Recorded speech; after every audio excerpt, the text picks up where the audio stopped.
Hello guys, അസ്സലാമു അലൈക്കും. എന്തൊക്കെയുണ്ട് വിശേഷം? ഇന്നൊരു അടിപൊളി സ്പെഷ്യൽ റെസിപ്പി ആയിട്ടാണ് വന്നിട്ടുള്ളത്. ഒരു അടിപൊളി പാഷൻ ഫ്രൂട്ട് അച്ചാറാണ് ഇടാൻ പോകുന്നത്. നല്ല ടേസ്റ്റിയാണ് ഇത് കഴിക്കാനായിട്ട്. അപ്പോൾ ഇതെങ്ങനെ ഉണ്ടാക്കുക എന്നുള്ളത് നോക്കാം. വളരെ എളുപ്പത്തിൽ ഉണ്ടാക്കാൻ കഴിയും. അപ്പോൾ നമുക്ക് നോക്കാം.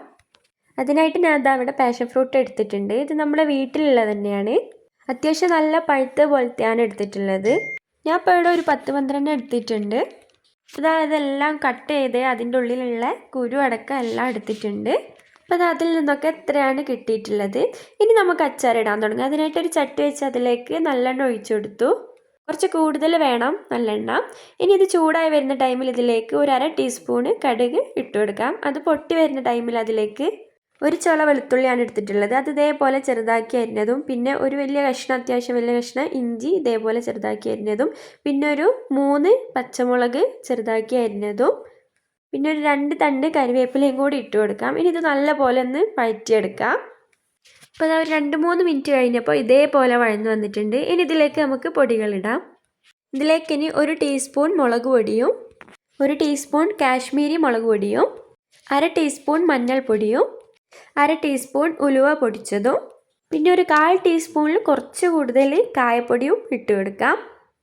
എരിവൊക്കെ നിങ്ങൾക്ക് എത്ര വേണ്ട അതിനനുസരിച്ച് ഇട്ട് കൊടുക്കാം. ഞാൻ ഇപ്പോൾ ഇവിടെ 1 ടീസ്പൂൺ മുളക് പൊടിയാണ് ഇട്ട് കൊടുത്തിട്ടുള്ളത്.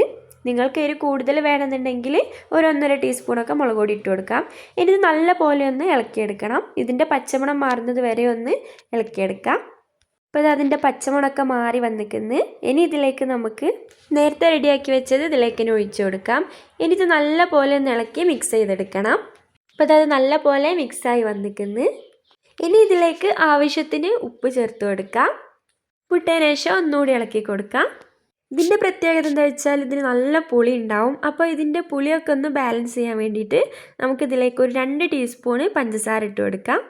ഇനി ഇത് നല്ലപോലെ ഒന്ന് മിക്സ് ചെയ്തെടുക്കാം. ഇനി ഇതിൽ ഉപ്പിൻ്റെ കുറവൊക്കെ ഉണ്ടെങ്കിൽ നിങ്ങൾ ഉപ്പൊക്കെ ഇട്ട് പാകം ചെയ്തെടുക്കുക.